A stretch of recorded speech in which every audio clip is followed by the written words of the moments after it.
ফরিদ ভাইকে দিয়েই শুরু করি। ফরিদ ভাই ঢাকায় ভারতীয় দূতাবাসে ভারতীয় ভিসা নিতে উৎসব মুখর পরিবেশ দেখা গেছে। যমুনা ফিউচার পার্কের সামনের খালি স্পেস থেকে ডিআইটি রোড পর্যন্ত দীর্ঘ লাইনে দাঁড়িয়ে অসংখ্য মানুষ। প্রশ্ন হলো, এত ভারত বিরোধী বক্তব্য দিয়েও সাধারণ মানুষকে কেন থামানো যাচ্ছে না? ফরিদ ভাই। ধন্যবাদ আপনাকে, সেই সাথে আপনার দর্শকদের অনেক অনেক শুভেচ্ছা, সালাম, নমস্কার। এবং সেই সাথে আদম ব্যাপারী ডক্টর ইউনূস এবং 3 ইঞ্চি ল্যাংটা সুলেমানের প্রতিবেশী আমাদের হায়দার ভাই, আপনাকেও সালাম, নমস্কার ও শুভেচ্ছা। আমি ভেবেছিলাম আজকে হায়দার ভাইদের শুরু করবেন, কিন্তু প্রত্যেকদিন আপনি আমারে আগে পাঠায় দেন। যাই হোক, এখন কি করব, আপনি বাঘ শিকার করতে তো প্রথমে কিছু না কিছু মাঝখানে দিতে হয়, আমার ওইটা পাঠাই দিলেন। যাই, ধন্যবাদ তবু আপনাকে। আপনি শুরুতে যে কথাটা বললেন যে আমার ভাবির ছেলেরাই যে India boycott, India boycott, India যাবো না, ইন্ডিয়া নিবো না, ইন্ডিয়া দেখবো না, ইত্যাদি ইত্যাদি। আমরা আমাদের কেসিকে রুজবি সাহেবকে দেখলাম, তার মানে বউয়ের জিনিসপত্র তিনি কাপড় দিয়ে আগুন দিয়ে পুড়িয়ে দিলেন, নিজের টি সহ, যে এই যে ইন্ডিয়া যিনি মালামাল বয়কট। কিন্তু এত কিছু করার পরেও আমরা দেখলাম ওই যে ওই যে রাশেদ ভাইয়ের নাম এসে, আমাদের হায়দার ভাইয়ের আগের নাম যেটা, ঠিক আছে, রাশেদ ভাইয়ের নামে একটা আছে, ওই যে শিবির রাশেদ, যেটা আগে গণরিয়া অধিকার পরিষদ করে সেই রাশেদ, আমতারেক, তারপরে অদ্ভুত ব্যাপার, রাশেদ ভাই সব জায়গায় দেখিয়েছে, ওই ফ্রান্সের প্রতিবেশীও আছে, আবার এদিকে রাশেদ আছে। তো যাই হোক, এরা ভিপিনুরা, ইলিয়াচ্চা, 3 ইঞ্চি সুলেমান, এরা যে কত ইন্ডিয়া বয়কট, মৌলবীরা, তারপরে বামপন্থী, ডানপন্থী, বিএনপি, জামাত, কত ইন্ডিয়া বয়কট স্লোগান দিল। আপনি ঠিকই বলেছেন, তারপরেও ঠেকানো যাচ্ছে না। এই ব্যাপারে একটু আমি গল্প বলি আপনাদের। আমি তো আবার মাঝে মধ্যে চান্স পাইলে জামালপুরে গল্প শুরু করে দেই, চান্স যেহেতু পেয়ে গেছি বলে দেই। আমাদের জামালপুরে সরিষাবাড়িতে একটা খাদ্যের নাম আছে, নাম হলো মেন্দা। এই দেখেন, এই চান্সে জামালপুরের সরিষাবাড়ি উপজেলা মেন্দা প্রচারটা করে ফেলাম চান্স পেয়ে। নাম হলো মেন্দা, যেটা চাউল দিয়ে, চাউলের গুঁড়ার মাংস দিয়ে পাক করে রান্না করে। তো এই রান্না দেখে আমাদের এলাকার ওই যে ব্রাজিলীয়রা যেমন, তারপরে ফ্রান্স, এই যে ওনার ফ্রান্সের লোকেরা যেমন সুখেও মদ খায়, দুঃখেও মদ খায়, সুখেও বিয়ার খায়, দুঃখেও বিয়ার খায়। প্রেমিকা চলে গেছে, খা বিয়ার, প্রেমিকা আসছে, খা বিয়ার, চাকরি গেছে, খা বিয়ার, মন ভালো, চাকরি পাইছে, খা বিয়ার, মনের দুঃখের সুখে। আমাদের সরিষাবাড়িতে আছে, নাম হলো মেন্দা ভাত, বা কেউ কেউ জামালপুরে মিল্লি বলে। আমরা এটা বাপ মা মরলেও সেখানে খাই, বিয়েতেও খাওয়াই, বিয়ে তালাক হইলেও খায়, বিয়ে করলেও খায়, পোলার মুসলমানিতেও খায়, নাহলে মেন্দা ভাত। তো আমাদের এলাকায় ফতোয়া দিল যে 40 খাওয়া হারাম, কঠিন ফতোয়া। তো আমি তো ধর্মকর্ম তেমন একটা করি না, আপনারা জানেন, কিন্তু জানাজা তো শ্মশান ঘাটে যাই, গোরস্থানে যাই, কারণ ওটা মানুষের শেষকৃত্য, জানাজায় তো যাওয়াই উচিত, শেষকৃত্যে যাওয়া উচিত, যাই।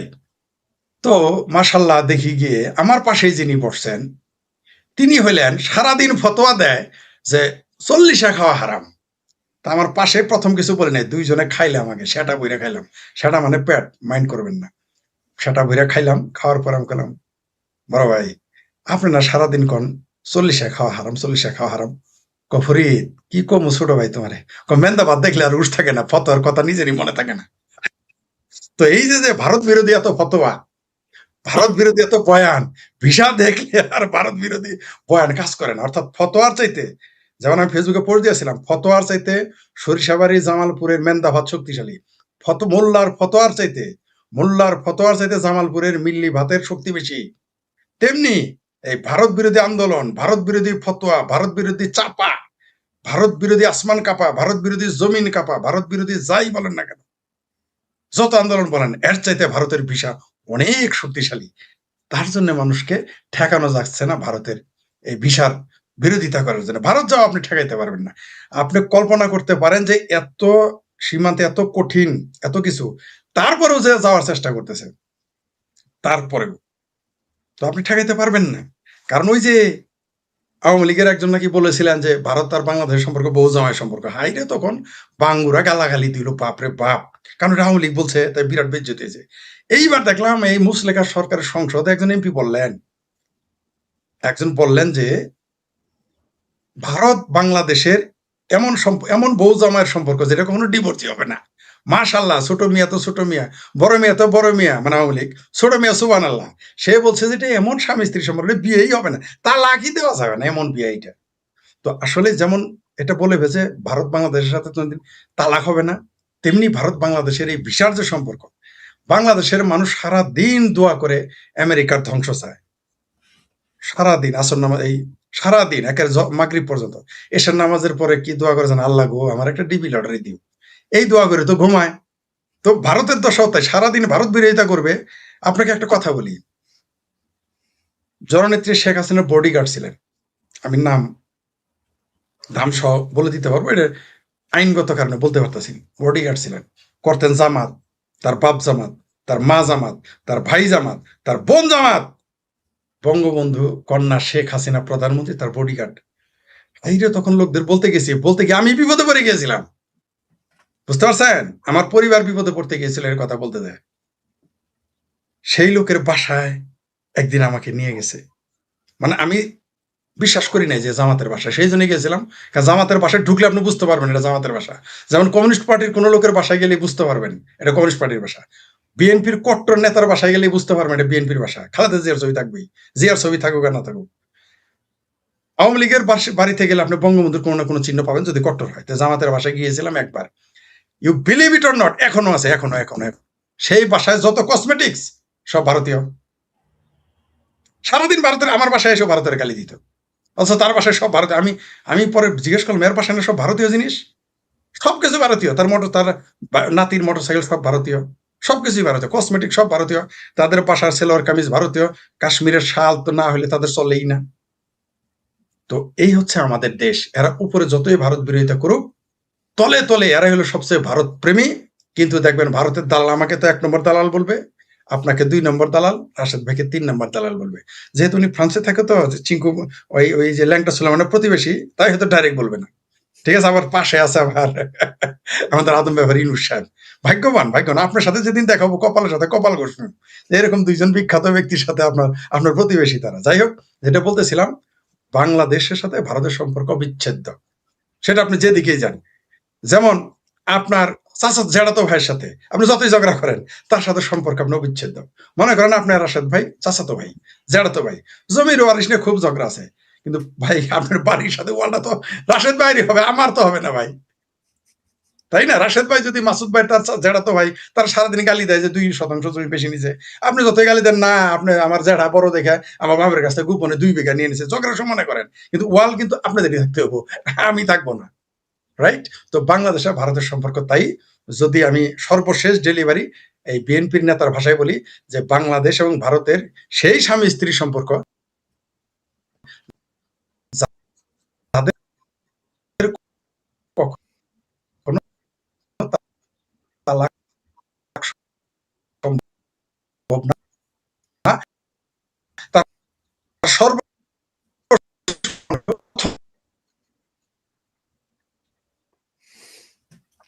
মাসুদ ভাই কি শুনতে পাচ্ছেন? মাসুদ ভাই আপনি কি শুনতে পাচ্ছেন? আমি শুনতে পাচ্ছি, হ্যাঁ শুনতে পাচ্ছি।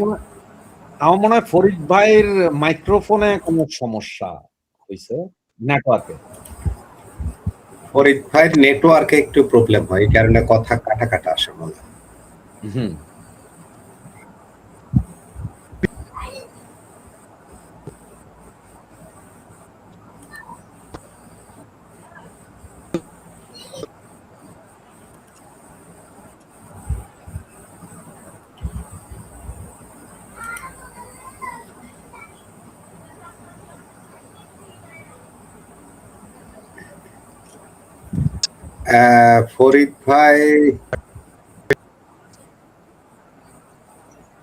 ফরিদ ভাই কিছু একটা প্রবলেম হচ্ছে মনে হয় আপনার ওখানে, হ্যাঁ নেটওয়ার্কের কোনো একটা প্রবলেম হচ্ছে। আমরা রাশেদ ভাইয়ের সাথে কথা বলি। রাশেদ ভাই, অবশ্যই আপনি দেখেছেন খবর মিডিয়াগুলো এবং যে ভিডিওগুলো আমরা দেখেছি যমুনা ফিউচার পার্কের সামনে থেকে কিছু স্টিল ছবিও দেখালাম। এই যে ভিসা উৎসব, এর আগে কিন্তু ভারতীয় হাই কমিশনার যখন ভিসা সেন্টারে গিয়েছিলেন তখন অনেক মানুষ তাকে কিন্তু ধরেছিল, অনুরোধ করেছিল যেন দ্রুত এই ভিসাটা চালু করে, আপনার মনে আছে? এবং এর মধ্যে অনেক আলেম ওলামাকেও দেখা গেছে যাদেরকে আমরা প্রচন্ড ভারত বিরোধী কথা বলতে শুনি। প্রতিবেশীর বিরুদ্ধে গায়ে পড়ে কথা বলাটা কেমন? যাই হোক, আমরা যে বিষয়টা আলোচনা সেটা হলো এই যে এত প্রচার গত 2 বছর ধরে ভারত বিরোধী হলো, সরি, তার আগে তো হলোই, তারপরেও মানুষকে কেন থামানো যাচ্ছে না? মানুষ যাবে রাশেদ হায়দার। ধন্যবাদ মাসুদ ভাই। এবং আমার প্রিয় ভাই তো নেট সমস্যার কারণে হয়তো আমাদের থেকে আউট হয়ে গেছেন, আবার আসবেন। এবং দর্শক শ্রোতা মন্ডলী যারা দেখছেন সকলকেই আন্তরিক অভিনন্দন এবং শুভেচ্ছা। মাত্র আমার কাছে এই মুহূর্তে যেটা রিপোর্ট আছে, মানে আজকে পর্যন্ত ফাইল জমা দেওয়ার যে ডেট স্লট নেওয়া হয়েছে এখন পর্যন্ত, তাতে 1,40,000 ইন টোটাল স্লট নিছে। মানে 1,40,000 পাবলিক অলরেডি স্লট নিছে। মানে আগামী 2 মাসের ভিতরে ভিসা সেন্টারের কোনো জায়গা খালি নেই। এই পর্যন্ত ঢাকা, চট্টগ্রাম, রাজশাহী, খুলনা, বরিশাল, যশোর, যত জায়গায় ওদের এম্বাসি আছে, ভিসা সেন্টার আছে, সবগুলো মিলাইয়া প্রায় 33,000 লোক ভিসার অ্যাপ্লিকেশন অলরেডি জমা দিয়ে দিছে। জমাই দিছে 33,000। 1,40,000 অলরেডি শিডিউল নিয়ে রাখছে, মানে অ্যাপয়েন্টমেন্ট নিয়ে রাখছে, মানে এরা ধাপে ধাপে জমা দিবে। প্রতিদিনই লাইন লম্বা থেকে লম্বা হইতেছে। গতকালকে একটা ভিডিও দেখলাম, এক মহিলারে ঠিক আপনার এই কথাটাই সাংবাদিকে জিজ্ঞেস করছে যে কেন যাইতেছেন এসে। তো মহিলা কইতেছে, আরে বাবারে, এত সস্তা টাকা, এত সস্তায় অন্য কোনো দেশে চিকিৎসা করতে যাইতে পারতাম না, চিকিৎসা হইব না। কয় এখান থেকে ভারত যায় ট্রিটমেন্ট করে আসতে যা চীন, মালয়েশিয়া এখানে গেলে আমাদের খরচ খালি বিমান ভাড়াই যাবো তার চেয়ে বেশি। কয় মার্কেটিং করে শান্তি, খাইয়া শান্তি, শুইয়া শান্তি, গোসল করে শান্তি। আরেক ভদ্রলোক কইতেছে, ভাই চীন যে যাবো, আমরা তো চীনা ভাষা বুঝি না, আর চীনাইয়ারাও বাংলা ভাষা বুঝে না। কয় সুতরাং আমাদের জন্য ভারত ভালো। আমরা ভারতে যাইয়া ভারতের ডাক্তারের সোজা সাপটা কথায় বুঝাইতে পারি যে কি হয়েছে না হয়েছে, কি না কি, সব মনের দুঃখ বুঝাইতে পারি। আর চায়না মায়না গেলে ওইটা হচ্ছে যে মনের দুঃখে বনে গিয়া কান ধরে, সেই অবস্থা। এই কারণে তাদের সকলের ভারতের প্রতি এত আগ্রহ। এখন দেখেন, গত 2 বছর যাবৎ প্রচুর চিল্লাইছে। কি চিল্লাইছে? দিল্লি না ঢাকা, ঢাকা ঢাকা। আবার এটা খেয়াল আছে আপনার, যেই দিন ভারতের ভিসা প্রথম বন্ধ করে দেয় সেদিন ভিতরে মিছিল করছে হুজুরেরা, ভিসা দেন, ভিসা চাই, ভিসা দেন, ভিসা, ভিসা সেন্টারের ভিতরে ভিসার জন্য মিছিল করছে। এদিকে কিন্তু ওনারা বাইরে দিল্লি না ঢাকা কইছে আমার কাকা মিছিল হয়। তো এগুলো হচ্ছে কি জানেন, এগুলো ওই যে মানুষের বুঝায়। আর ঠিক কোনগুলাই করে জানেননি, যেগুলা করছে তাদের বাপ মা ভাই বোনের ট্রিটমেন্ট হয়েছে আবার এই অল্প কয়দিনে। সার্জিস না জানি নাহিদের বাপেরই নিয়ে গেছিল গত 1-1.5 মাস আগে, কলকাতা নিয়ে ট্রিটমেন্ট করাই আনছে। হ্যাঁ, মিছিল করছে কারা? তারা। ওই যে আরেকটা পাগল আছে না, হে ভয় কারে দেখাস, এই বেটার আত্মীয়র বিচার ভিন্ন বোধ হাতে পায়ে ধরে নাকি বিচার করে আত্মীয় ট্রিটমেন্ট করে আনছে। ঘটনা হচ্ছে এই যারা এই স্লোগান তুলছে, মিছিল তুলছে, এরা সব গেছে এইখানে কোথায়? ভারতে ট্রিটমেন্ট করতে। আর আমার মতন আপনার মতো পাগল ছাগল দেখলে পিছিয়ে পিছিয়ে হ্যাঁ হ্যাঁ হ্যাঁ আমরা জিহাদ করে ফেলাইতেছি, হেরা যায় মরছে, হেরা যায় গেছে এম্বাসি আক্রমণ করতে, পাথর মারতে, যাতে ভিসা সেন্টার বন্ধ হয়ে যায়। কারণ হচ্ছে যে এই যেগুলো আছে না শয়তান, এদের চিন্তা হচ্ছে ভাই আমরা তো হাতে পায়ে ধরে হইলে একটা লাইন করে জামুগা, মরলে শালার বাঙালি মরবো, অসুবিধা কি, কিন্তু আমাদের দবদবা তো থাকতে হবে। আমাদের বিশাল দবদবা, আমরা ভারতের বিরুদ্ধে আছি। এটা যে টেকনিক, মানে হেরা রাইতের আন্দারে ঠ্যাং ধরে ফেলাইব, দরকার ঠ্যাং সাইটাও দিব, মোদি সাহেবের ওইটাও সাইটা দিব, কষ্টে পড়বেন আমি আর আপনি। তা না হইলে 1,40,000 ভিসা স্লট, ভাই 3 মাসের কোন স্লট আর বাকি নাই নাকি? এইখানে এখন যদি কেউ যদি চেঞ্জ করে বা এদিক ওদিক করে, তাইলে হয়তো কেউ ঢুকতে পারবে। সবাই ভিসা স্লটের জন্য বৈশা রয়েছে, উপায় নাই। এটা সম্ভবত 20 মিনিট, একজনের জন্য 20 মিনিট। কেন আপনি ভাই 1,40,000 কেমনে? 1,40,000 যে হিসাবটা হেদের কাছ থেকে নিলাম, কোন কোন পরিবারে 5 জনও আছে, মানে হাজব্যান্ড ওয়াইফ যেতেছে ট্রিটমেন্টের জন্য, কিন্তু ছোট ছোট বাচ্চা আছে, এদের কোথায় রেখে যাবে? 20 দিন 25 দিন 1 মাস যেত, ওটা 5টার জন্য 1 স্লট, একজনের জন্য 1 স্লট, এইভাবে 1,40,000 slot already booked. 33,000 visa file already জমা। এরপরও কয় ঢাকা না দিল্লি। এখন ওই যমুনা ফিউচার পার্ক থেকে নাকি মিছিল এই লাইন যাইতে যাইতে হাদি ভাইয়ের ওই মাউয়া কাউয়ার ভিতরে ঢুকে গেছে গা। এখন ওইখান থেকে শুরু হয়েছে। আমি মাঝে মধ্যে কই যে নজরুল চাচা, যে কাজী নজরুল চাচা আর কি, আমার চাচা হয়, আবার আপনার মনে কিছু নিয়েন না। ও আমার কালকে আমি কইছিলাম যে চাচা হাদি তালিবর্ষ ও অন্তঃস্থের হাদি যদি আমার ভাতিজা হইতে পারে, ভাবির ফোলা, তো নজরুল ইসলাম তো আপনার চাচা হইতেই পারে। না, ও চাচা তো ডাইরেক্ট কথা হয়, আবার ফোনে তো কইলাম যে চাচা হাদি কাকার একটু ডাইকা দেন, শালার কি শুরু করছে দেখছেন, এরা ভিসা দিতেছে। হাদি কাকা কিন্তু সব সিরা ফালাই দিতে কর, এদের সিরা মিরা ফালাই দিতে কর। বঙ্গু আমরা বুঝুম না একটা কথা, বাস্তব সবসময় ফরিদ ভাই কয়, আমি কই, মাসুদ ভাই আপনি নিজেও বোধ বলেন যে সব চেঞ্জ করা যায়, প্রতিবেশী চেঞ্জ করা যায় না। জি, যেমন বাপে পুত্রের সম্পর্ক সারাদিন দিকে দেখা হবে না, কিন্তু ডিএনএ টেস্ট করেন যায়, বাপের রক্ত আর পোলার রক্ত একই দেখা যায়। গতকালকে হঠাৎ করে ফেসবুক খুলতে খুলতে দেখতেছি আমেরিকা থেকে এক ইউটিউবার, আমেরিকা নাকি ইউটিউবার, ও বিভিন্ন দেশের বিভিন্ন জায়গার উপর রিসার্চ করে। হে কইতেছে আজ থেকে 150 বছর আগে বাংলাদেশ নাকি বৌদ্ধদের ছিল ভাই। সে জায়গার ম্যাপ ট্যাপ কইরা কোথায় কোন মূর্তি ছিল, কি ছিল, ডায়াগ্রাম কি ছিল, সব দেখাইতেছে, লক্ষ লক্ষ লোকে দেখতেছে। তখন আমি চিন্তা করলাম, শালার কি একটা অবস্থা শুরু হইলো। এ তো প্রচার চতুর্দিকে, মানে এবার বৌদ্ধ, তো বৌদ্ধ কোন দিকে আছে ভাই? চায়না, বার্মায় বৌদ্ধ আছে। বার্মা তো বুদ্ধিস্ট কান্ট্রি। চায়নাতে 60% লোক নাস্তিক ভাই।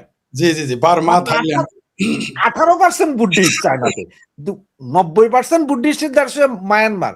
ওই যে ভাঙবো কইতেছে, আমরা তো মস্কারি করতেছি সবাই, আর এরা কিন্তু প্রপাগান্ডা ঠিক মতোই চালাইতেছে। কোথায় বৌদ্ধ বিহার, কোথায় বৌদ্ধ মূর্তি আছে, এগুলো দেখাইতেছে আজ থেকে 100 বছর আগে নাকি। যেমন ওই আমাকে অবস্থাটা কি জানেন, আমরা সারাদিন খাইতেও ভারতের গাইল, উঠতেও ভারতের, ঘুমাইলেও ভারতের, কিন্তু স্বপ্ন যখন ঘুমাই না, স্বপ্নে দেখি যে তাজমহলে ঘুরতেছি রে, তাজমহল দেখতেছি। ওই কলকাতাতে যাই আমরা, যে ডাব্বার মধ্যে চা খাইতেছি মাটির কলসে, চা খাইতেছি, ওইখানে শাকাহারি খানা খাইতেছি।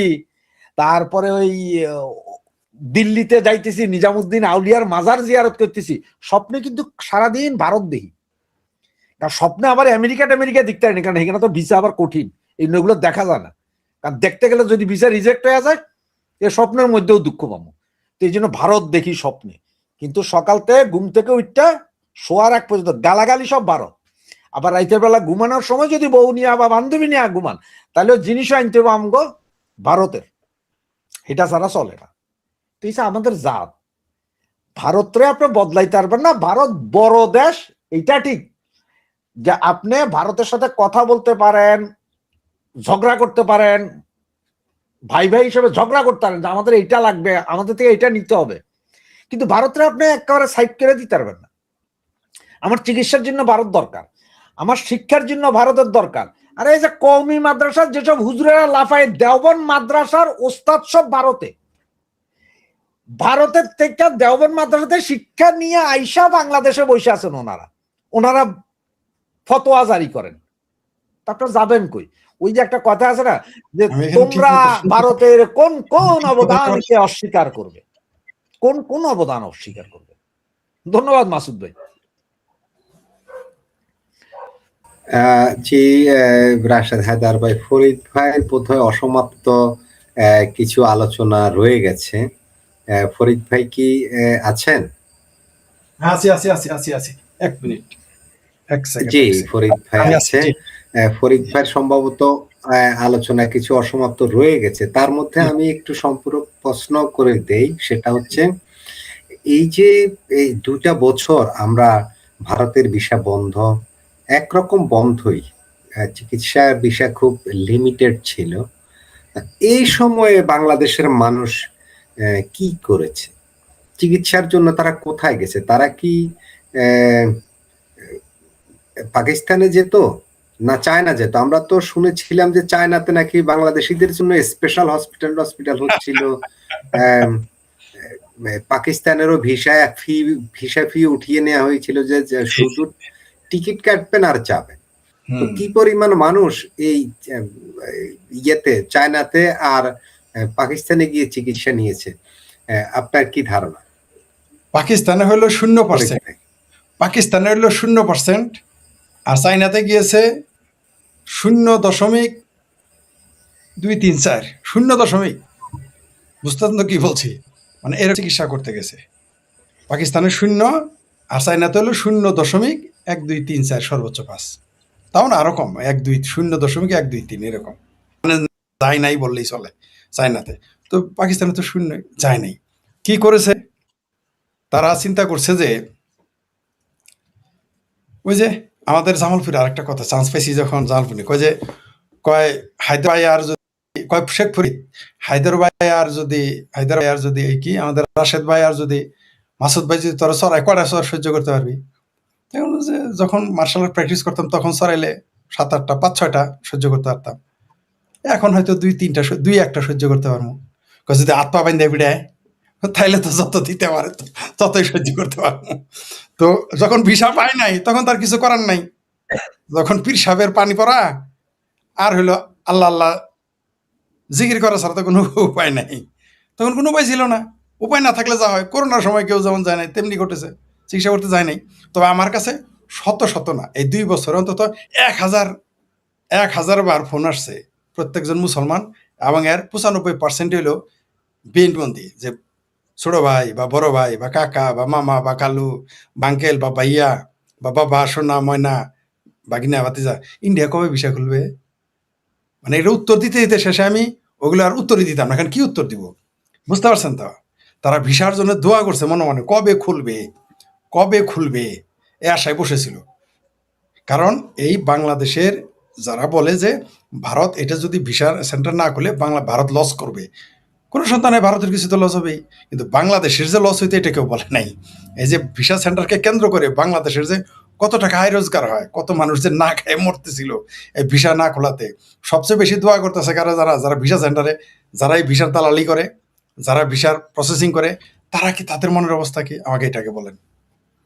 তারাও কি, তাদেরও আত্মীয় স্বজন দেখেছি আমি তো 3 জনকে চিনি যারা এইটা করেই খায়, ভারতের ভিসার দালালি করে খায় বা ফর্ম পূরণ করেই খায়। তাদের পোলাপান আমি ভিডিওতে দেখেছি, দেখে তার বাপ মায়ের ফোন দিছি, ও ভাবি আমি যে ভিডিওটা দেখেছি, ভারতীয় হাই কমিশনারের কাছে যখন বলা হচ্ছিল জামাত নেতা, আমি ঠিক জানি না, তার স্ত্রী এমন করজোড়ে আবেদন করছিল যেন ওদেরকে স্পেশালি ভিসাটা দেওয়ার জন্য, স্পেশালি। আপনারা অবশ্যই আমার ধারণা দেখেছেন, শুধু তিনি না, ওই সময়ে অন্তত 12-13 জন ছিল, এত বিনয়ের সাথে বলছিল যে স্যার আমরা খুব নিরুপায়, আমাদেরকে যেতেই হবে, আপনি যদি দয়া করেন তাহলে আমরা ভিসাটা পেতে পারি। সরাসরি হাই কমিশনের কাছে ভিসার আবেদন, কেমনটা লাগে? মানে এখন বুঝেন তাহলে অবস্থা কি? যদি ওইটা ক্যামেরা না থাকতো তাহলে তার পায়ে ধরে 2 জনে চিকরাচিকরি করতো, আমি নিজের চোখে দেখেছি। ভিসা না রাষ্ট্রদূত ক্যামেরা না থাকলে কইতে যে আমরা বলি নাই, প্রপাগান্ডা সব আওয়ামী লীগ। না, দুইটা একটা হলো বলি নাই তো বলতোই, কিন্তু ধরতো, কিন্তু পায়ে ধরে কান্নাকাটি করতো, স্যার আমার ভিসাটা দেন। ক্যামেরার সামনে তো স্বীকারই করতো না। আর আপনি যে বলেন জামাত মনে হয় না, চেহারায় কি মনে হয়? আচ্ছা, আমাদের 3 জনকে দেখে কেউ কি ভুলও বলবে এরা জামাত করে? বলেন আপনি, এই 3 জনের চেহারা দেখে বোঝা যায় যারা জামাত করে? কখনোই বোঝা যাবে না, কেউ অনুমানও করবে না। মানে আপনারা 2 জন যদি জামাত করেন না তাও বিশ্বাস করবে না মানুষ। আর তাদের চেহারা সুরাত লেবাসটা এরকমই, দেখেই মনে হয় যারা জামাত ইসলাম করে না হেফাজত। আমার ধারণা আরো চরমনাইয়ের পীরের মুরিদেরা, দাড়ির যে সাইজ চরমনাইয়ের পীরের মুরিদের মনে হয়েছে আমার। আর বোর্ডারে অবশ্য মনে হয়েছে জামাতে তালিম করে, আমার অনুমান ভুল হইতে পারে। তবে এরা যে জামাতপন্থী বা চরমনাইপন্থী বা হেফাজতপন্থী এত কোনো সন্দেহ নেই। এরা এমনি কিন্তু পায়ে ধরতো, বুঝতে পারছেন না? ক্যামেরা না থাকলে পায়ে ধরে বলতো। আপনি বলছেন না যে ক্যামেরা না থাকলে তো বলি নাই, আরে ভাই পায়ে ধরতো ক্যামেরা না থাকলে। অবশ্য পরে এসে বলতো যে না আমি তো যাই নাই, আমাকে ফেরেশতারা এসে ওই যে আছে না একটা কি যেন নাম, আরে সাহাবাস কি যেন একটা হুজুর আছে না ক্যাপ পরে জামাতে, ফুটবল খেলে 90 সালে, ও তারেক মনোয়ার মিজানুর রহমান, ট্রাক্টর মনোয়ারের মতো কইতো যে জিনে এসে আমার পাসপোর্ট নিয়ে গেছিল আর ভিতর থেকে ভূতে সিল মেরে দিছে, আমি ভিসা পাই গেছি, আমি তো যাইনি, এটা বলে ফেলতো, কোনো সন্দেহ নেই। কারণ জামাতের পক্ষে এরকম ঠাড়া ভরা মিথ্যা কথা বলা সম্ভব।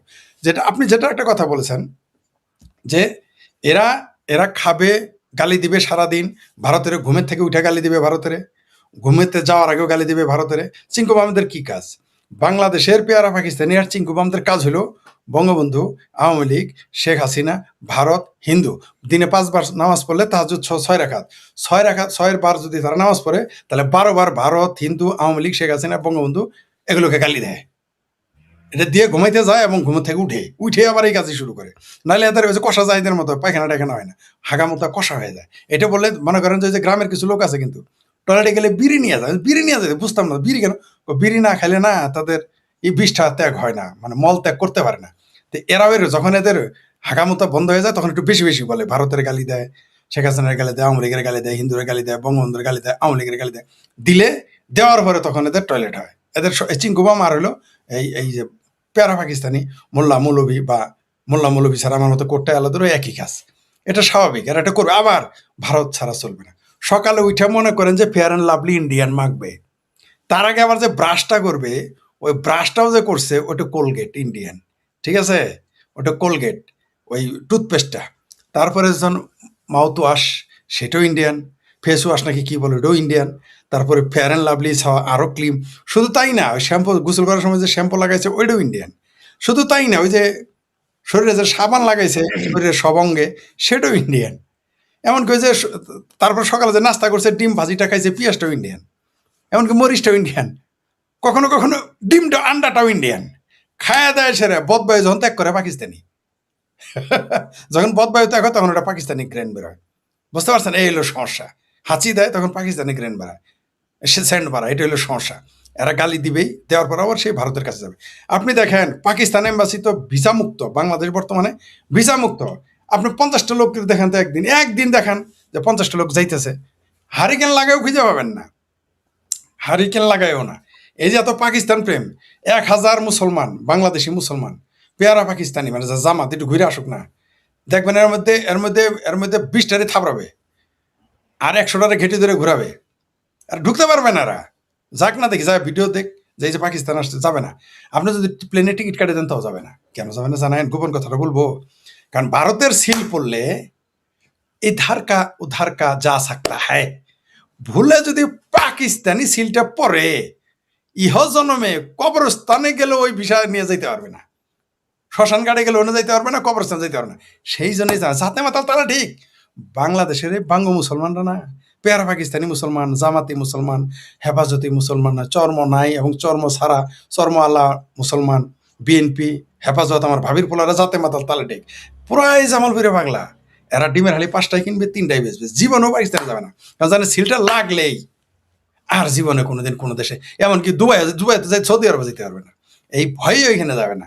কারণ সারা পৃথিবী জানে যে পাকিস্তান এটা যে খচ্চর রাষ্ট্র, এটা সারা পৃথিবী জানে। পাকিস্তান এমনই ভালো, বাংলাদেশের বাঙ্গুরা এমনই একটা দেশকে ভালোবাসে, এমন একটা দিল, এমন একটা দেশ যাদের দিল কা ধরকন পাকিস্তান পাকিস্তান পাকিস্তান। দিল দেখবেন যাদের হাত দিবেন, কান পাতবেন, পাকিস্তান পাকিস্তান পাকিস্তান, আল্লাহ আল্লাহ করবে না, ভগবান ভগবান তো করবেই না, আল্লাহ আল্লাহ করবে না, রুহ নাকি আল্লাহ আল্লাহ ডাকে, অথচ পাকিস্তান পাকিস্তান পাকিস্তান পাকিস্তান এগুলা ডাকবে। বুঝতে মধুদি মধুদি মধুদি, এদের হার্টবিট হলো মধুদি মধুদি, পাকিস্তান পাকিস্তান। কিন্তু জীবন ওই দেশে যাবে না, এত পাগল হয় না। আর তাদের মগজে যার একটা দেশ আছে অন্য তো নামই নিবে না, ওই দেশের ভিসা ফর্ম পূরণ করবে না বলেও একবার। সে দেশটার নাম বলবো, রাগ করেন না, সে দেশটার নাম আফগানিস্তান। বুঝতে পারছেন? ওই আফগানিস্তানের এরা ভিসা ফর্ম পূরণ করবে না। পাকিস্তানে ভুলে ভিসা ফর্ম পূরণ করতে পারে, কিন্তু ওইখানে যাবে না, জানে যে ওইখানে যদি যায় তাহলে বাংলাদেশেও ফিরতে পারবে না। বুঝতে পারছেন? বাংলাদেশের মানুষের হৃদয় দিল কা ধরকন হলো পাকিস্তান, আর মগজে হলো আফগানিস্তান। কিন্তু যেতে চাই কোথায় জানেন? ইতালি, আমেরিকা, কানাডা, রাশিয়া, নিতেন পক্ষে ভারত, আর হলো জাপান। কিন্তু মগজে কিন্তু দিল মে পাকিস্তান, মগজ মে আফগানিস্তান। অদ্ভুত ব্যাপার বাংলাদেশের মানুষের চরিত্র। এরা যাহা বলে তাহা করে না, আর যাহা করে তাহা বলে না। যেমন India boycott, India boycott, India boycott, হায় হায় হায় আস্তাগফিরুল্লাহ, ইন্ডিয়ান লোক। এই যে আজকে ওই যে টাকলা ফুয়াদ নাকি ওই যে আরেক ব্যারিস্টার আছে কি শাহরিয়ার নাকি ওই যে কেসকি বান্দির পোলা অরিজিনাল, তারা নাকি বলেছে যে এখন নাকি ওই যে আরেকটা আছে জেড আই খান নামে আরেক পেয়ারা পাকিস্তানি আর্মি অফিসার আছে রিটায়ার্ড, যার বুদ্ধি হাঁটুর নিচে না পায়ের নিচে ছিল, সেও বলছে যে এখনো ভারতের 50% লোকের পায়খানা করে রাস্তায়, মানে টয়লেট নেই। তাহলে ওই ডেল এইচ খান, জি ডেল এইচ খান, জি ডেল এইচ খান না, ডেস্টিনি এইচ খান হইলে ভালো হইতো নামটা, মিলতো কাজে কর্মে কথায় মিলতো, ডেস্টিনি এইচ খান। যাই হোক, তো ডেস্টিনি এইচ খান যে বলেছে, দেখবেন যে এরা তাহলে ওই যে যেই দেশের মানুষ রাস্তায় হাগে, যেই দেশের মানুষ গরুর মদ খায়, যেই দেশের মানুষ গরিব, কিচ্ছু বোঝে না, হিন্দু মানুষ মূর্তি, ওই দেশে কেন এদের যাইতে হবে আমাকে বুঝায় বলেন। এই যে এত সিকরা সিকরি করলে, এত এত তারা মিছিল করলো, মিটিং করলো, ইন্ডিয়া যাব না, ইন্ডিয়া যাব না, কিন্তু সেইখানেই যাইতে হইতেছে বেহায়ার মতো। আবার এটা জায়েজ করার জন্য বলতেছে ইন্ডিয়ার আর কোনো উপায় ছিল না, আমাদের যদি ইন্ডিয়া ভিসা না দেয়, ইন্ডিয়া না খেয়ে মারা যাবে। ভাই তুমি যাও না, তোমার তো কানটা ধরে টেনে নিয়ে জানাই, বা পিএল দিয়ে দিয়ে তো নিয়ে যাইতেছে না, তুই কলকাতায় আয়, তুই দিল্লিতে আয়, তুই চেন্নাই আয়। আমরা তো পিএলও দেয় নাই, কান ধরেও টানে, যান কেন যায়েন না? ভিসা ফর্ম, ওই যে স্লট নেওয়ার জন্য তো আপনাকে পিএল দেয় নাই, যে নিবি না কে বলেন নাই তো, আপনি যান কেন ভাই? একটু হায়া লাস থাকার দরকার তো। অবশ্য যারা পেয়ারা পাকিস্তানি হয় তাদের একটু হায়া লাস কমই থাকে। আমারও যদি পাকিস্তান 10 কোটি টাকা দেয় যে তুই পাকিস্তানে, আমি তো যাবো না। মাগনা তো তোর কথা, টাকা 10 কোটি টাকা দিলেও তো আমি যাবো না, যাবো না তো যাবোই না। কিন্তু এরা দেখেন সারাদিন গালি দেয়, আবার ভারতের ভিসার জন্য লাইন ধরে, হাতে ধরে, পায়ে ধরে। কি আর বলবো রে ভাই। ফরিদ ভাই, এই প্রসঙ্গে যদিও আজকের আলোচনার সাথে সঙ্গতি নেই, তবুও একটু খটকা লাগে। সেটা হচ্ছে পাকিস্তানে 30 লাখ বাঙালি আছে, বাংলাদেশি 30 লাখ। ওদেরকে সে দেশের নাগরিকত্ব পর্যন্ত দেয়নি, ওরা সেখানে রিফিউজি হিসেবে আছে। কেন? এই প্রশ্ন তো আপনার জামাতে ইসলামের মহামান্য সাদা শকুন আমিরকে প্রশ্ন করা উচিত। এই প্রশ্নটা তো আপনার আমার ভাবির পোলাদের করা উচিত। 30 লক্ষ বাঙালিকে আপনার ভাষায় সেখানে নাগরিকত্ব দেয় নাই, তাদের নাপিত, ধোপা, সুইপার, মুচি, মেথরের কাজ করতে হইতেছে। এই প্রশ্নটা তো করা উচিত আপনার ওই যে টাকলা ফুয়াদ, তারপর টাকলা ওই যে আর কেসকি বান্দির পোলা শাহরিয়ার, তারপর যে বললেন ডেস্টনি খান, মেজর একটা নাকি ডেস্টনি খান, ওই যে কি আর্মি অফিসার, তার প্রশ্ন করা উচিত। এই প্রশ্ন করা উচিত শিবিরের সভাপতিকে, এই প্রশ্ন করা ফরিদ উচিত। ভাই, ওরা কিন্তু বাংলাদেশ স্বাধীন হওয়ার পরে, এই ম্যাক্সিমাম লোকগুলো বাংলাদেশ স্বাধীন হওয়ার পরে পাকিস্তানে চলে গেছে পাকিস্তানকে ভালোবেসে। অর্থাৎ এরা চায়নি বাংলাদেশ স্বাধীন হোক। এই মানুষগুলো এখন সেখানে আছে, কিন্তু পাকিস্তান ওদেরকে হ্যাঁ, এই তৃতীয় চতুর্থ শ্রেণীর নাগরিকের মর্যাদাও কি ভালো কাজ। দেয়নি। পাকিস্তান যদি এটা করে থাকে তো একটা ভালো কাজ করছে। বেঈমানদের, যারা নিজের দেশপ্রেম নাই, ওই সমস্ত বেঈমানদের যে তৃতীয় চতুর্থ শ্রেণী নাগরিক যদি করে থাকে তারা, মানে আমি বলছি যারা 71-এ পরে গেছে তাদের কথা বলতেছি, আগে নয়। যদি সত্যিই তা করে থাকে পাকিস্তান, এই একটা কাজের জন্য পাকিস্তানকে আমি শুক্রিয়া জানাইলাম। মানে একটু উর্দুতে বলি, বাংলায় ধন্যবাদ বললে আবার হিন্দুর ভাষা তো, কারণ আজকাল তো রামপুরা, রামচন্দ্র, তারপরে এরকম নাম থাকলেও নাকি সেটা অন ইসলামিক নাম, পাপ হবে, তাই ধন্যবাদ বললাম না, কারণ এটা হিন্দুদের ভাষা। ধন্যবাদ, ধন্যবাদ সংস্কৃতিতেও আছে, হিন্দিতেও আছে, হাস্তাক ফেরোলা, তাই ওটাকে শুক্রিয়া জানাইলাম পাকিস্তানকে। আপনি শুক্রিয়া পাকিস্তান, শুক্রিয়া তুমি যে বাংলাদেশের এই সমস্ত বঙ্গু বেইমানদের চতুর্থ তৃতীয় শ্রেণীর নাগরিক বানিয়ে রেখেছো, এই জন্য তুমি মেথর বানায় রাখছো, মুসি বানায় রাখছো, ঠিক আছে, চাপরাশি, মানে খুব ভালো কাজ করেছো। বাংলাদেশের ওই পাকিস্তান বুঝতে পারছে যে বেইমানকে কখনো জায়গা দেওয়া যাবে না, কিন্তু বাংলাদেশে আজকে বেইমানেরা সংসদে, বাংলাদেশে আজকে বেইমানেরা এমপি, বাংলাদেশ বিরুদ্ধে বেইমানেরা আজকে মন্ত্রী। এটা আমাদের জাতির দুর্ভাগ্য। এই বাঙ্গুরা পাকিস্তানকে দেখেও শিখলো না যে যারা দেশ বিরোধী বেইমান তাদের সাথে কি ট্রিট করতে হয়। এই ব্যাপারে চেঙ্গিস খান ছিল মারাত্মক। সে বেইমানদের কখনো, বেইমান যদি উপকার করতো তাকে ক্ষমা করতো না। একবার তিনি একটা দুর্গ দখল করতে পারছিলেন না, বহু কষ্টে। চেঙ্গিস খান তো জানেন কত নির্মম, এত নির্মমতা দেখানোর পরেও সে যখন দুর্গে ঢুকতে পারতেছিল না, কারণ তার শহর দখল করা, সে দুর্গ পারে না। পরে দেখলো একটা তীর আসলো, তীরের মধ্যে ছিল মানচিত্র। সে মানচিত্র দেখে যে মানচিত্র, বুঝলো যে এটা ভেতরে ঢোকার সহজ পথ। ওই মানচিত্র ফলো করে তারা সত্যি সত্যি সেই দুর্গটা দখল করে, আমার নাম এই মুহূর্তে মনে নেই। তখন তারপরে ঘোষণা করে যে কে আমাকে এই মানচিত্রটা দিয়েছিল তাকে আমার সামনে আনা হোক। চেঙ্গিস খান বলল, কে আসো, হাত উঠাও। হাত উঠাইলো, দেখে একজন মেয়ে। মেয়েটা বললো যে তুমি কে? বললো যে আমি এই রাজকন্যা। কেন তুমি দিলা? সে একটা মেয়ের ছেলের সাথে প্রেম করতে, বাপে তারে বিয়ে দেয় নাই, এই দুঃখে তার ওই মানচিত্রটা। চেঙ্গিস খান বললো এর আগে বেশি নির্যাতন করে মারো, যে তার বাপের সাথে গাদ্দারি করছে, জাতির সাথে, তার ভয়ঙ্কর রকম শাস্তি দাও। চেঙ্গিস খানের অরিজিনাল নাম তিমুজি। সে তার বন্ধুকে সবচেয়ে কম শাস্তি দিয়ে মেরেছিল। বন্ধু গাদ্দারি করেছিল তার বাসায়, বন্ধুকে বলেছিল তাকে মেরে ফেলা হবে, সে কি শাস্তি চায়। তখন সে বললো যে তুমি তো আমার বন্ধু সহকারী, তোমার যুদ্ধে অনেক ছিলাম, তাহলে তুমি আমাকে কম শাস্তি দিয়ে মারো। কারণ চেঙ্গিস খান কাউকে ওই মনে করেন কাউকে ফাঁসি দিয়ে মারবে না, বা তরবারি দিয়ে মারবে না, এক ঘা দিয়ে মারবে না, নৃশংসভাবে হত্যা করবে। নারী হইলে আগে তাকে ধর্ষণ করবে, তারপরে তাকে নির্মমভাবে ধর্ষণ করবে, তারপরে তাকে টুকরো টুকরো করবে, নারী হইলেই। তাহলে তার বন্ধুরা জানে কি নৃশংস, তখন বললো যে দোস্ত আমার সহজ, কি সহজ শাস্তি? তুমি যেটা ভালো মনে করো সহজ, তখন বলে আমার বন্ধু যেহেতু আমি উল্টা হয়ে দাঁড়ালাম, তোমরা খুব সহজ শাস্তি দাও, সহজ শাস্তিটা শুনবেন ঐতিহাসিকভাবে এটা লিখিত। তার বন্ধুরে কার্পেট দিয়ে পেঁচায় পেঁচায় মারছে, কার্পেট দিয়ে পেঁচাইতে পেঁচাইতে, মানে কিরকম, মানে এটাই নাকি তার সবচেয়ে সহজ মৃত্যু, মানে বেঈমানদের শাস্তি, সে বেঈমানকে ক্ষমা করে নাই। কিন্তু বাংলাদেশ হলো উল্টা, বাংলাদেশটা হলো পুরো বেঈমানদের রাজত্ব। তার জন্য আজকে আমার ভাবির পোলারা, অনুরোধের আসরের এমপি, জামাতের আমির, মুসলেখা দিয়ে হোক, দাসত্ব করে হোক, যেভাবে হোক, আর ওয়াকারে কাঁধে চড়ে হোক, আর কুলে উঠে হোক, আর যেভাবে উঠুক, ঠিক আছে, তারা এখন বিরোধী দলীয় নেতা। আর কিছু রাজাকার আলবদর সরাসরি বিএনপির মন্ত্রী হয়ে গেছে। এটা বেঈমান বাংলাদেশের পক্ষে সহ আরেকটা দেশ আছে, নাম বলবো, এটা বললে কেউ কেউ গুসা করতে পারেন, আমার কিছু শুভাকাঙ্ক্ষী। আরেকটা দেশের নাম হলো ভারত। সেইখানেও যারা ভারত বিরোধী তারা ওই দেশের এমপি মন্ত্রী হয়েছে, ক্যাবিনেট মিনিস্টার হয়েছে খোদ ভারতে। যারা পাকিস্তান চেয়েছে, যারা পাকিস্তান বানানোর জন্য জান দিছে, মাল দিছে, টাকা দিছে, পয়সা দিছে, নৃশংসতা করেছে, করিয়েছে, তারা পাকিস্তান যায় নাই, তারা ভারতে থেকে গেছিল। আরো বিস্ময়কর ব্যাপার, এরা কংগ্রেসের যোগ দিয়ে ক্যাবিনেট মিনিস্টার হয়ে গেছে। এই বাংলাদেশ আর ভারত ছাড়া পৃথিবীতে কখনোই কোনো দেশ বিরোধীকে দেশের নেতৃত্ব দেওয়া অত দূরের কথা, মন্ত্রিত্ব দেওয়া অত দূরের কথা, তাদের সরকারি চাকরি কোনোদিন দেয় নাই। তাদের সিটিজেনশিপ ছিল দ্বিতীয় শ্রেণীর নাগরিক হিসেবে। আর এই বাংলাদেশ আর ভারত হলো দুইটা রাষ্ট্র পৃথিবীর যেখানে বেঈমানদের জায়গা দেওয়া হয় এবং তারা ক্ষমতায় যায়।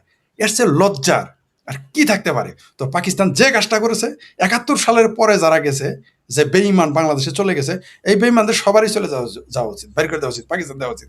চাপরাশি হয়েছে, ওটা ভালো হয়েছে, কারণ এরা তো এটাই চায়, এই বাংলাদেশের বঙ্গরাও তো চায় পাকিস্তানিদের জুতা মুছতে এদের খুব ভালো লাগে, এদের পাকিস্তানিদের কাছে এদের মা বোন ভাগ্নিকে শোয়াইতে ভালো লাগে।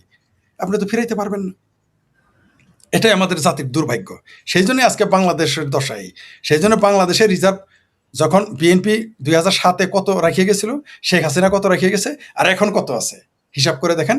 এই সেই বাংলাদেশ, যে বাংলাদেশকে নিয়ে খোদ পাকিস্তানের চলমান সংসদে লাইভ পাকিস্তানি নেতারা বলেছে, সিঙ্গাপুর নেই, হামে বাংলাদেশ বানা দো, হামে বাংলাদেশ বানা দো। কিন্তু এটা বাংলাদেশের বঙ্গুদের, যে দাদা বলে বঙ্গু, আমি বলি বাঙ্গু, বাঙ্গুদের আর সহ্য হচ্ছিল না, কারণ তাদের নাজায়েজ পিতার বদনাম তারা সহ্য করতে পারে নাই। শেখ হাসিনা সরকারকে উচ্ছেদ করেছে, শেখ হাসিনা সরকার পতন ঘটেছে বিদেশি শক্তির সহায়তায়। তার নাম দিয়েছে জুলাই বিপ্লব, জুলাই সন্ত্রাসী হয়ে গেল জুলাই বিপ্লব।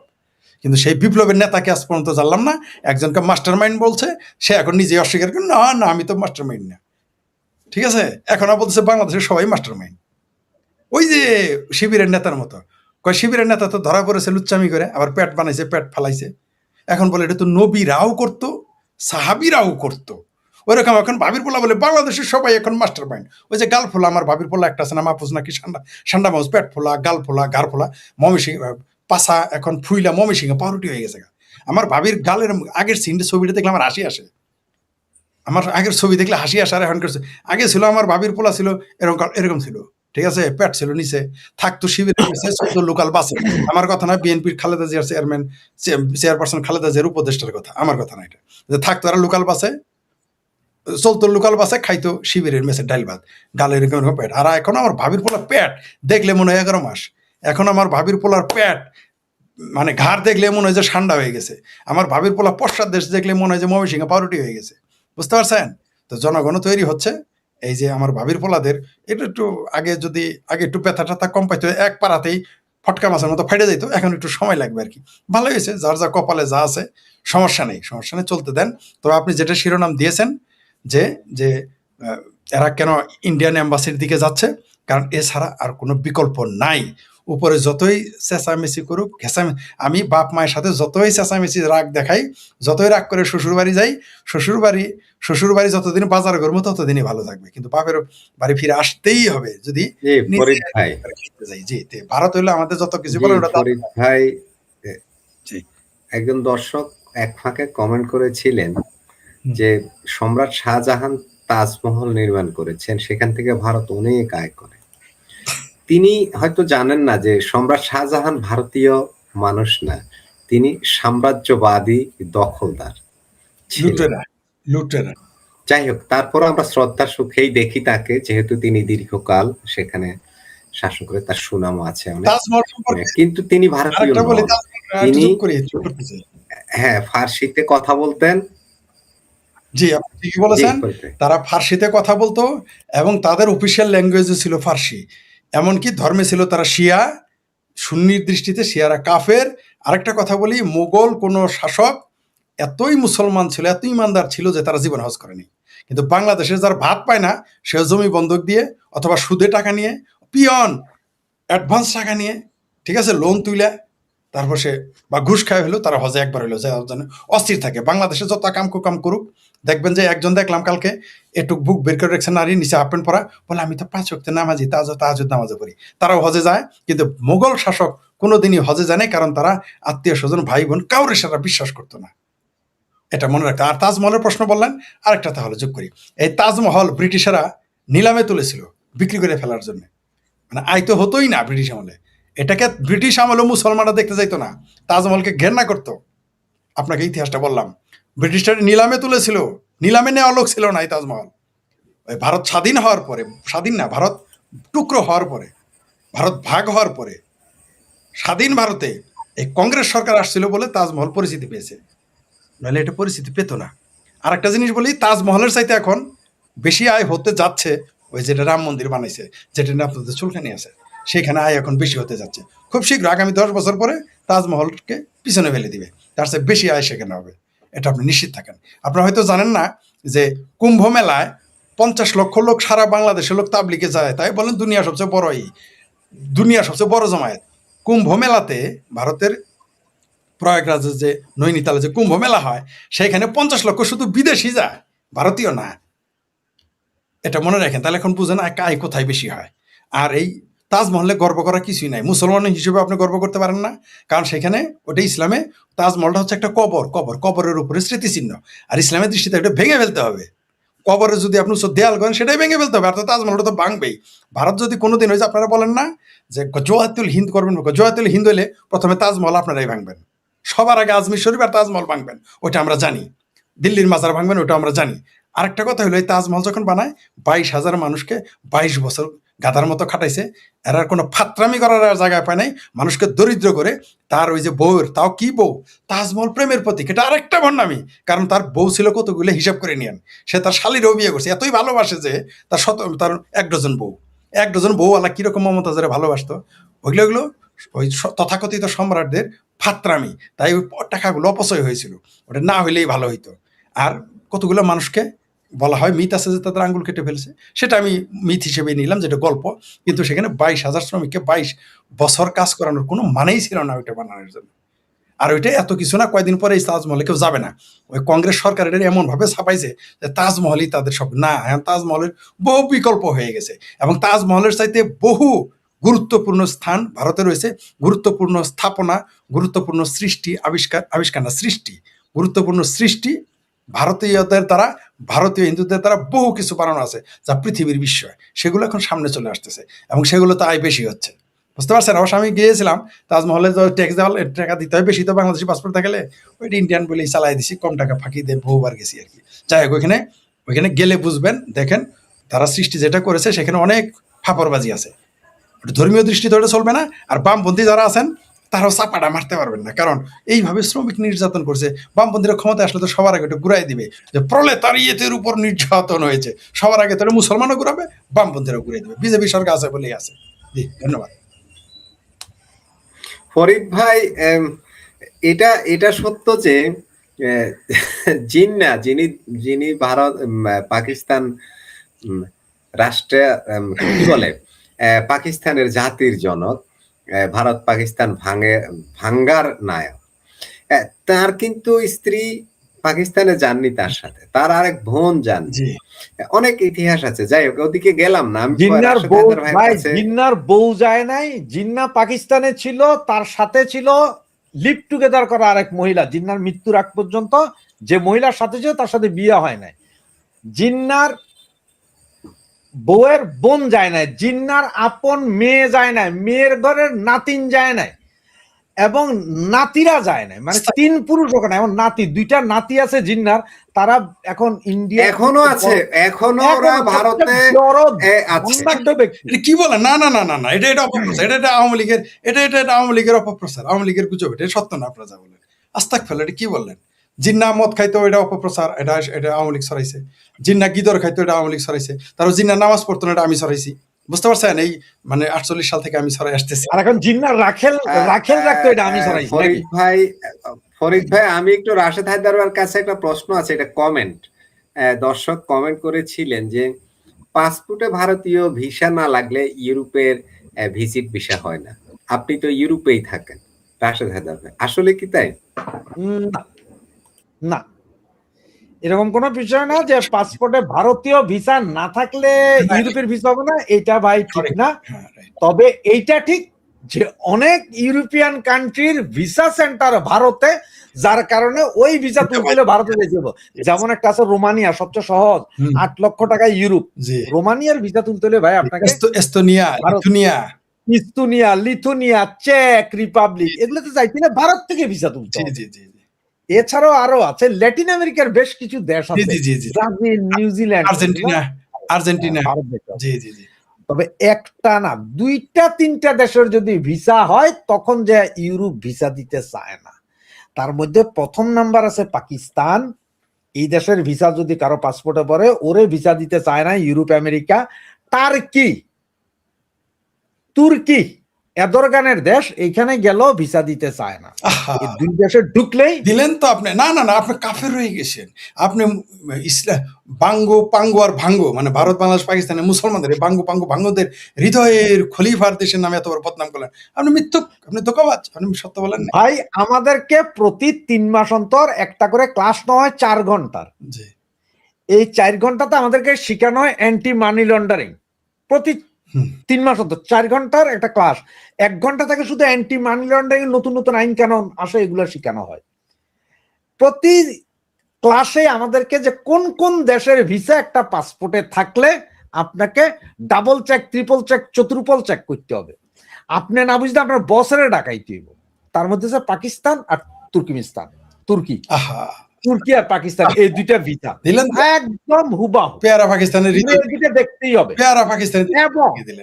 এবং পাকিস্তানি ভিসা যাদের আছে, পাকিস্তানি পাসপোর্ট যাদের আছে, ইমিগ্রেশন তাদের পাসপোর্ট 100% চেকিং করতে হবে। তো এই ধরনের আরো কিছু আছে, বাকিগুলা বললাম না। এটা আমাদের প্রতি 4 মাস অন্তর একদিনের একটা ক্লাস হয়। আমার 2খান কথা আছে, আমার 1খান কথা আছে, সেটা হলো আপনার কাছে। দর্শকরা হয়তো এটা ভুলে গেছে, কিন্তু এটা আমি জানি, এটা দর্শকদের মনের কথা। আপনি বলেন মানি লন্ডারিং এত কঠিন কাজ, তাহলে যে 3 ইঞ্চি ল্যাংটা সুলেমান যেখানে আছে মধ্যপ্রাচ্য থেকে, তাকে কোটি কোটি টাকা কিভাবে দেয়? জামাত বাংলাদেশ থেকে, তারপর তুরস্ক থেকে কেমনে টাকা পাঠায়? মানি লন্ডারিং এর, আমরা মানি লন্ডারিংটা কিভাবে বুঝি? যে একটা টাকা শেখ ফরিদ ভাই পাঠাইছে কার কাছে? মাসুদ ভাইয়ের কাছে। মাসুদ এই টাকাটা কোথায় ব্যয় করতেছে? মাসুদ কয়েকটা জায়গায় ব্যয় করতে। এক, কোন সন্ত্রাসী সংগঠনের চাঁদা হিসেবে দিতে পারে। কোন অস্ত্র বিক্রেতা যারা আছে, ব্ল্যাক মার্কেট, তাদের কাছে চালান দিতে পারে। অথবা মাসুদ ফরিদ $2000 পাঠাইছে, মাসুদ সেই $2000 50 জনের কাছে ভাগ করে দিছে। $50, $10, $20, মানে পাইছে, সে আর তোলে নাই, সে ওই টাকায় আবার রোলিং করছে বিভিন্ন জায়গায়, অ্যান্টি মানি লন্ডারিং। এখন বুঝতে আপনি যাবেন। এখন এরা কিভাবে আনে? আপনি তো কোট পরে রইছেন, তাতে তো বোঝা যাইতেছে যে আপনি কানাডার কোনাখামসি দিয়া রইছেন, নাহলে কোট পরতেন না। ঠান্ডা, এখন ইউরোপে আমরা শার্ট পরি, ঠান্ডা নাই। দিলেন তো তথ্য ফাঁস করে। এইবার বুঝলাম আপনি প্যানিক বটে ল্যাংটা সুলেমানের রাত্রি আমার তথ্য ফাঁস করে দিলেন। এখন ওই যে আমি যেটা বলতেছিলাম যে এরা টাকা আনে, এটা কিভাবে ভাই? আপনি বলেন যে পৃথিবীর কোন দেশ থেকে আপনার কাছে টাকা আছে, আপনি দিবেন, বলেন কত টাকা? 50 কোটি টাকা। 1 ঘন্টার ভিতরে আপনাকে, আপনি যেই দেশে বলবেন সেই দেশে ক্যাশ পৌঁছে দিয়ে আসবে। কি বলেন, তাই নাকি? হ্যাঁ। কারণ হইছে কি, আপনার ধরেন এক্সাম্পল, আমি এখন বাংলাদেশ থেকে 5 কোটি টাকা আনবো। আমি 5 কোটি টাকা কি হবে, হুন্ডি আছে এখানে হুন্ডি আলাদা বললাম যে তোমার ব্যাংকে আমি টাকা ঢুকাইতেছি, বা হে বলবো যে অমুক অমুক জায়গায় পাঠান ভাই, টাকা পাঠাইলে বাস হে আমার এখানে দিয়ে দিবে রাতে। তার কারণ কি জানেন? হে যেখানে যেখানে টাকা দিবে, হে আবার এখানে 2 দিনের ভিতরে এই টাকা সার্কুলার করে দিবে। কারণ এখান থেকে অনেক লোকে বাংলাদেশে টাকা পাঠায় না, বিভিন্ন ওই যে মসজিদে ভিক্ষা করে টাকা তোলে, এগুলো তো সরকারি ভাবে পাঠান যাইতেছে না, হুন্ডি আলাদা দিয়ে পাঠাই দিতেছে বাংলাদেশের সন্ত্রাসী কর্মকাণ্ডের জন্য। এইসব তো মানি লন্ডারিংটা ধরা যায় একমাত্র ব্যাংকিং চ্যানেলে যখন হয় তখন, বাকি এমনি এগুলা হচ্ছে রাশেদ হায়দার ভাই, এটা হচ্ছে অনেকটা হুন্ডি যেটা বলছেন। যাই হোক, আমি ফরিদ ভাইয়ের কাছে আবারও আসি, আমরা তো শেষ পর্যায়ে চলে আসছি। ফরিদ ভাই, খুব ভয়ঙ্কর একটা প্রশ্ন আছে, আলোচনা আছে, তথ্য আছে, যেটা নিয়ে একটু সংক্ষিপ্ত আলোচনা আমরা করতে চাই। সেটা হচ্ছে দৈনিক নয়া দিগন্তের একটা প্রতিবেদন থেকেই আমি নিচ্ছি এই তথ্যটা। সেটা হচ্ছে ভারতীয় থিঙ্ক ট্যাঙ্ক ভারত কার্নাট, উনি সহ আরো দুজন খুবই বিখ্যাত বুদ্ধিজীবী কানাডার লুইজিয়ানা যেভাবে যুক্তরাষ্ট্র কিনে নিয়েছিল, প্রয়োজনে রংপুরকে বাংলাদেশকে $20 বিলিয়ন খরচ দিয়ে কিনে নিতে হবে। এটা ভারত কর্নাডের মন্তব্য। বাংলাদেশ রাজি না হলে প্রয়োজনে সামরিক অভিযান চালিয়ে রংপুর দখল করে নিতে হবে, জাস্ট শিলিগুড়ি করিডোরটাকে সম্প্রসারিত করার জন্য। তারা আরো লিখছে, শিলিগুড়ি চিকেন নেকে ইতিমধ্যে সামরিক স্থাপনা ও ভূগর্ভস্থ রেলপথ নির্মাণের কাজ শুরু করেছে ভারত। বিপরীতে বাংলাদেশের রাজনীতি ও কূটনীতিক অঙ্গনে এসব বিষয় নিয়ে সরব ও সোচ্চার হওয়া তো দূরের কথা, উট পাখির মতো বালুতে মুখ গুজে রাখার আত্মবিধ্বংসী এক নীরবতা লক্ষ্য করা যাচ্ছে। এটা আমি বলছি নয়া দৈনিক নয়া দিগন্তের এক প্রতিবেদনের একটা অংশ পড়ে শোনালাম। জি, তবে কথা সত্য যে ভারত কার্নাট এই ধরনের কথা বলেছেন এবং ভারত সরকারকে উৎসাহিত করেছেন এইভাবে। ভারত সরকার এটিকে পাত্তা দিয়েছে কিনা সেটা তথ্য আমাদের কাছে নেই। ফরিদ ভাই, এর মধ্যেও বাংলাদেশের ভিতরে এর মধ্যে একটা জিনিস খেয়াল করেছে, রংপুর নিয়ে কিন্তু বাংলাদেশের ভিতরে একটা আলোচনা চলছে যে ভারত রংপুর বিভাগ দখল করে নেবে। ওই যে একটা রাম বিগ্রহ 81 ফুট উচ্চতার, সেটা নিয়ে যখন নানা কথা হয় তখন কিন্তু এই কথাটা উঠে এসেছিল যে ভারত ধীরে ধীরে রংপুরকে দখল করে নিয়ে যাবে, এমন এ ধরনের কথা অনেক আলোচনা কিন্তু লোকালি হচ্ছে। ফরিদ ভাই, জল্পনা কল্পনা আসলে কি এমন আশঙ্কা আছে কখনো? আপনার কি মনে হয়? আপনি যখন থেকে রাজনীতি বুঝেন, রাজনীতি না, যখন আপনার বয়স হয়েছে, মানে আপনি 5 পাস করছেন, প্রাইমারি বা কিন্ডার গার্ডেন পাস করছেন, আমিও প্রাইমারি বা কিন্ডার গার্ডেন পাস করছি, তখন থেকেই তো শুনে আসতেছি। শুধু রংপুর কেন, আমরা সারা জীবন তো শুনে আসলাম যে ভারত দখল করে নিব বাংলাদেশকে, সারা জীবনই তো শুনে আসলাম। তো এখন একটু এটা তো কমই বলেছে এই পত্রিকা, শুধু রংপুরের কথা বলেছে, তাও আবার কিনে নিবে বলেছে। আগে তো বলেছে যে আওয়ামী লীগের ভোট দিলে, নৌকা মার্কায় ভোট দিলে পুরো বাংলাদেশ ভারতের হয়ে যাবে। তো বাংলাদেশের মানুষ কয়েকবার নৌকা মার্কায় ভোট দিয়ে ক্ষমতায় আনছে, কয়েকবারই ভারত নিয়ে গেছিল।